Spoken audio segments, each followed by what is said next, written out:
did have one more question for you that I only feel it was fair because I asked your wife when she was here about writer ego. Because I'm always trying to figure out, because you need some ego to think that you can do the thing that you're setting out to do, and Yep. to have the confidence that you're going to create something that will be worth somebody reading that. Somebody is going to read your book, and as a result, they're never going to get around to A Tale of Two Cities. I don't know. And so you got to make sure that you're providing a quality experience, and you have to have the confidence that you can do that. But of course, too much ego turns on you and undermines a writer. So have you had that experience where you felt that your ego got the best of you and then had to pull it back? I'm not naturally that type of kind of egotistical, overconfident sort of person that thinks they're a gift to everyone. I'm generally pretty measured in my estimation of myself.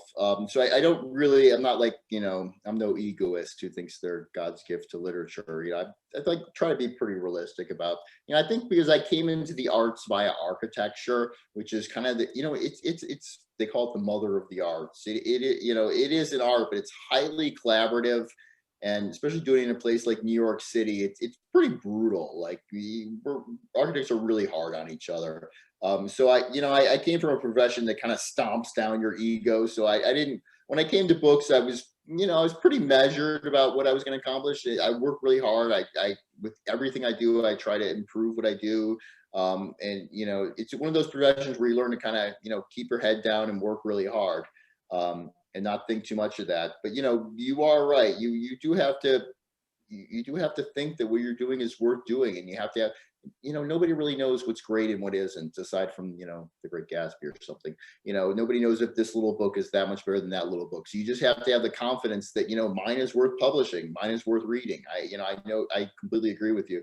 And it's maybe it's a delusion. I don't know. Maybe we're just all kidding ourselves that we never really know. But I think we also have this audience of one where I make sure that I do things that I love and that I would love to read, and whether, my adult books are something I'd love to read right now. My kids' books are something that I would have loved to have read when I was 6, 7, 8, 9, 10, 11. And so, I try to at least meet that criteria. Let's, spend our time on something we love and we think is really fun. So. You might, yeah, I think you're the first person I've ever talked to that could answer this question. How is building a plot for a novel similar to designing a building? How does architecture overlap with fiction crafting? That's funny. I used to, when I first started working on the two, when you mentioned that trilogy that I co-wrote, we went on a book tour for that one, and I was still in architecture at the time, but I had the books as well. So I was really keen on drawing parallels between the two of them, and there are no direct parallels, to be honest. I mean, like they're all sort of metaphorical. Like, yeah, you could say, a set of, we do like in buildings, we do like this thing. We do this kind of initial diagram of the program, which is all the functions. Like you walk in, you go to this office, and you go to that one. It's called a bubble diagram, and it maps all the functions in a building. And people could say, oh, that's like an outline of the action, maybe, you know what I mean? And like, so there's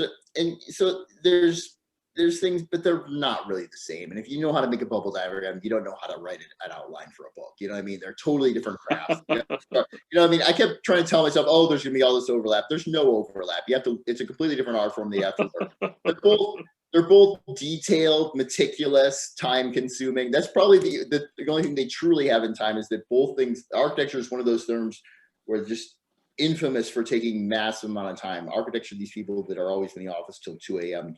drawing plans, because it just takes so much time, so much effort, there's so much detail. So that, to me, that's the biggest overlap, especially like working on fantasy and science fiction. That's very detail oriented and world building. Like it's just metaphorically kind of like architecture, which is very detailed, very meticulous, and you create every, when you're an architect and you're working in these kind of very high-end kind of avant-garde buildings, you're drawing where every screw is, and specing what kind of screw it is. So it's just an infinite amount of detail in there. So in that sense, little bit like a fantasy book that, you know, like a well-written adult fantasy where every single little detail has been thought through in terms of how the world influences the plot and the character and all these different levels. So you could say there's a similarities, but they're not direct, obviously. I'd be reaching, is what I'm hearing. Yeah. Um, Well, is there overlap, I assume, between spending a lot of time at a desk creating, yeah, getting used to that? that's probably the biggest overlap. In both of them, you spend your life, as I am now, in front of a computer monitor.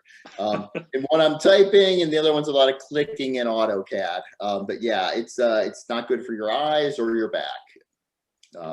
12 hours a day at your desk. What I mean, is that about what your average workday looks like now? Is 12 hours? No, I was trying to make it sound like I work more. No, I don't know. It's not 12 hours. I wish it was 12 hours. I'm almost 50, so it's not 12 hours.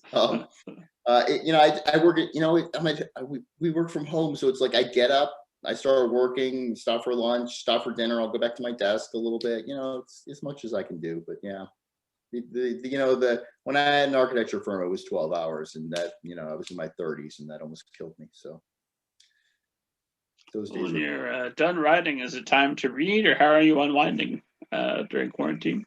I do read. I mean, I'm not a big TV watcher. I don't know. If there's something good, we'll stream it.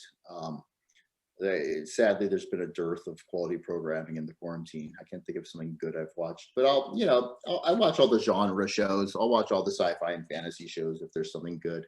You know, like I'm watching The Expanse now. I like that. Um, I don't like superhero stuff really.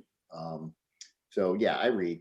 I try to at least make sure I read, like I spend like the hour, 2 hours a night reading if I can. Like it just that to me is the way to relax at the end of the day.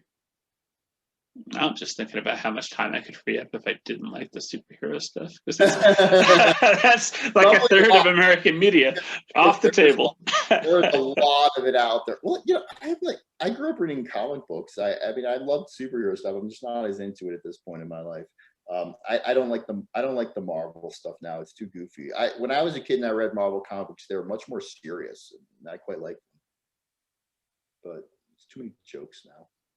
That's Fair just me. enough. Everyone else likes them, so I know I'm alone.